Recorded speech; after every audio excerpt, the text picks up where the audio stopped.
রাতের বেলায় এক চোর এক ঘরের মধ্যে ঢুকেছে চুরি করার জন্য। চোর দেখে ওই ঘরের মধ্যে এক বুড়ি মহিলা ঘুমিয়ে আছে। এখন চোরের নড়াচড়ার খসখসানি শব্দ শুনে হঠাৎ করে সেই বুড়ি মহিলার ঘুম ভেঙে গেল।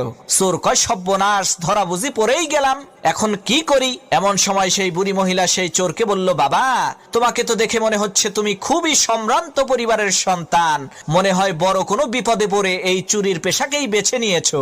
ঠিক আছে, কোনো সমস্যা নাই, এই যে দেখো আলমারির 3 নম্বর বাক্সের মধ্যে 5 ভরি স্বর্ণ আর 70,000 টাকা আছে, এগুলো তুমি নিয়ে যাও। আমি বাঁচবই আর কয়দিন, এত টাকা পয়সা দিয়ে আমি করবোটা কি? আর বাবা, তুমি যাওয়ার আগে আমার কাছে এসে একটু বসো, আমি একটু আগেই একটা আশ্চর্য ধরনের স্বপ্ন দেখেছি। এই স্বপ্নের মানেটা আমি বুঝতে পারছি না, তুমি একটু বলো তো এই স্বপ্নের মানেটা কি? চোর মনে মনে কয়, আল্লাহ, সব বাড়ির মানুষেরা যদি এই বুড়ির মতো বড় দিলের অধিকারী হইতো তাহলে তো আমার আর কোনো চিন্তাই থাকতো না। এদিকে সেই বুড়ি মহিলা তার স্বপ্নের কথা সেই চোরকে বলতে আরম্ভ করলো। সে, বাবা, আমি দেখলাম বিশাল বড় একটি মরুভূমির মধ্যে আমি হারিয়ে গেছি। এমন সময় একটা ঈগল পাখি এসে জোরে জোরে 3 বার বলল, জামাল, জামাল, জামাল। এরপরে সেই ঈগল পাখিটি চলে গেল।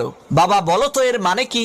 চোর মনে মনে চিন্তা করতে লাগলো, এই স্বপ্নের মানেটা কি হতে পারে? ইতিমধ্যে পাশের রুম থেকে সেই বুড়ি মহিলার একেবারে টকবগে জোয়ান ছেলে জামাল তার নাম জোরে জোরে শুনতে পেয়ে ঘুম থেকে উঠে ঘরের মধ্যে ঢুকে সেই চোরকে ইচ্ছা মতো পিটাতে আরম্ভ করলো। তখন সেই বুড়ি মহিলা বলল, হইছে, এবার থাম, ওর কৃতকর্মের ফলও পাইয়া গেছে। তখন সেই চোর বলল, না ভাই, থাইমো না, আমারে আরো মারো, যাতে ভবিষ্যতে আমার মনে থাকে শালার আমি একটা চোর, স্বপ্নের ব্যাখ্যা করার কোনো জ্যোতিষী না।